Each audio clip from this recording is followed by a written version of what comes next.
Okay, Peter writes, should I be worried about Bear Stearns in terms of liquidity and get my money out of there? No, no, no. Bear Stearns is fine. Do not take your money out. This is real. Look, if there's one takeaway other than a plus 400 somewhere, Bear Stearns is not in trouble. I mean, if anything, they're more likely to be taken over.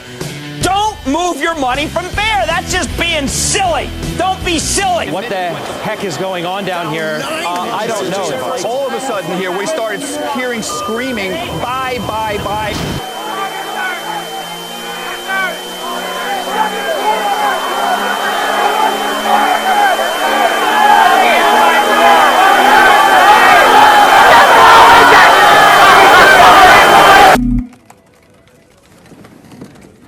What am I doing with my life?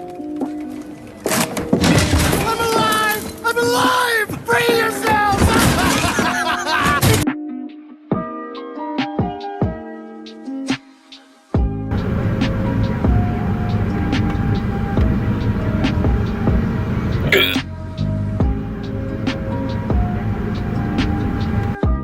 I love the stock market. It's one of the few places where being a smart ass can immediately pay off, and it pays off in cold, hard cash. There's no better feeling than seeing your research and intuition translate directly into money. The market rewards those with foresight and creativity. For example, let's say an EV company is expected to produce 1,000 cars in the next quarter. So you go online and you do some research into what makes EV production so special.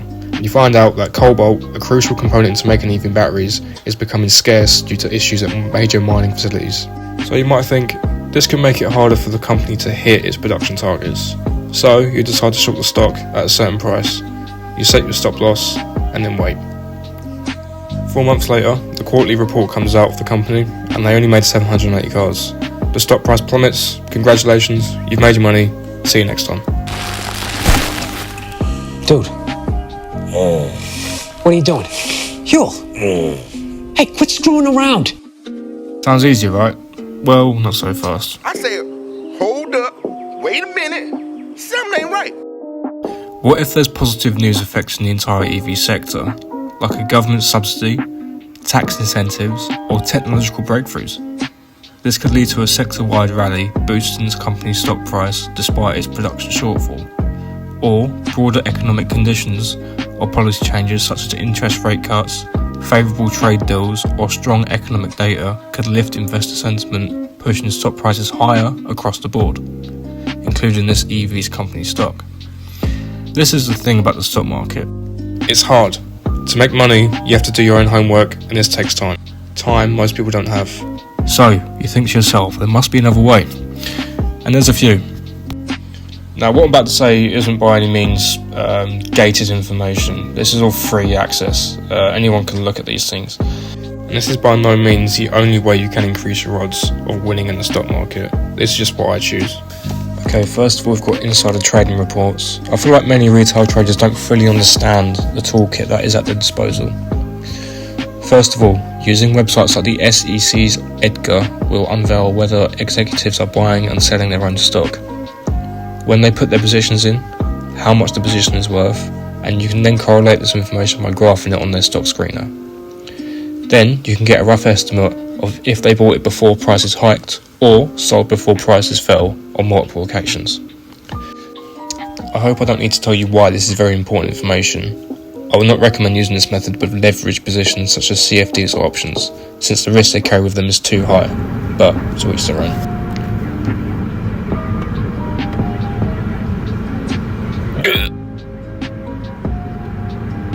Believe it or not, members of Congress are legally allowed to trade stocks as well, and their trades are public information. Why is this interesting? Well, these individuals often get access to information that the general public does not.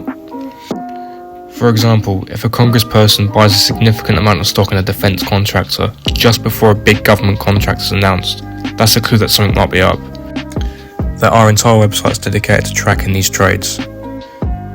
It's a controversial strategy, as many believe lawmakers shouldn't be allowed to trade information they're privy to because of the position they're in. Still, their trades can offer unique insights into market movements, and some investors use this data to inform their own strategies. Once again, I wouldn't use this on leveraged positions like CFDs or options, but again, to each their own. Technical analysis. This method is often described as astrology for traders, but it does have its place in the world of investing.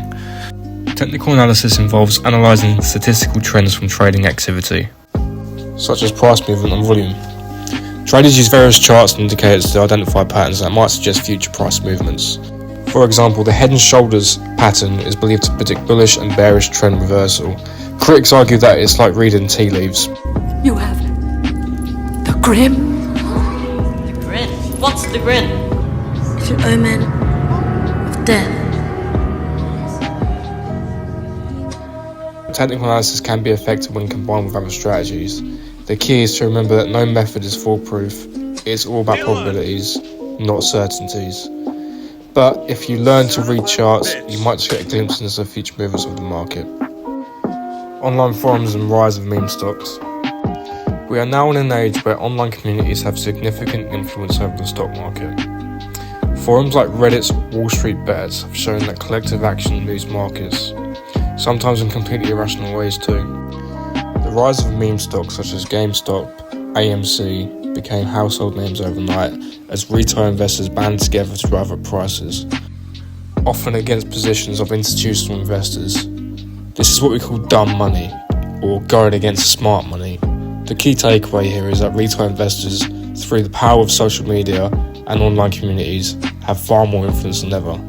While this strategy is highly speculative and risky, it is a testament to changing landscape of investing. Knowing how these communities operate and what stocks they target can provide opportunities to ride the wave.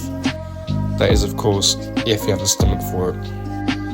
Beyond just looking at forums, sentiment analysis involves monitoring social media platforms and news outlets to gauge the overall mood around the stock or the market. Algorithms and AI tools can scan millions of tweets, posts and articles to detect whether the sentiment is bullish or bearish or neutral. This can be a powerful tool for anticipating short-term market movements. For instance, if sentiment suddenly turns positive on a particular stock due to a viral tweet from an influencer or a high-profile news article, it might be worth investigating further. While sentiment can be fleeting, it's a reminder that in today's market, perception often drives reality. Smart money refers to institutional investors, hedge funds and other market players with significant resources and access to information. Following what the smart money is doing can provide insights into potential market movements. For example, hedge funds are required to file 13F forms with the SEC, which disclose their holdings. By analysing these filings, you can see which stocks they're buying or selling. If you notice several major hedge funds piling into a particular stock or sector, it might indicate there's an upcoming trend. However, remember that these filings are quarterly, so the information might not always be up to date. Still, they offer a glimpse into where big players are placing their bets. By incorporating these alternative strategies, you're not just relying on luck or gut feeling, you're gathering insights from multiple sources to make an informed decision. Whether it's reading insider trading reports, tracking congressional trades, analysing technical patterns, monitoring social sentiment, or following the big money, each strategy adds a layer of understanding that can help you navigate the complex and often unpredictable world of the stock market. And that is why I find it so fascinating. It's a game where knowledge is truly power, and where those willing to dig deeper can uncover incredible opportunities. Hi, these are the glasses from the outro, they're really cool. Anyway, my name's Michael. My plan for this channel was to grow it so I can not have to do the electrical job back in England, because being an electrician is fun and everything, but at the moment I enjoy videography a little bit more, so I'm hoping to expand this aspect of my life. So what I'm going to give to you is experiences that I've had in my own life. I'm looking at myself, not the camera, that's a very painful trait. Basically I'm going to give you the experiences that I've had to deal with. These range from career choices, these range from journeys I've been to around the world, people that I've seen, how I've interacted with them, how I've networked out to people, and just my view on life itself. And it's just something that I feel like I need to share with people. So yeah, if any of this interests you, please consider subscribing. It's only free, and yeah, all love.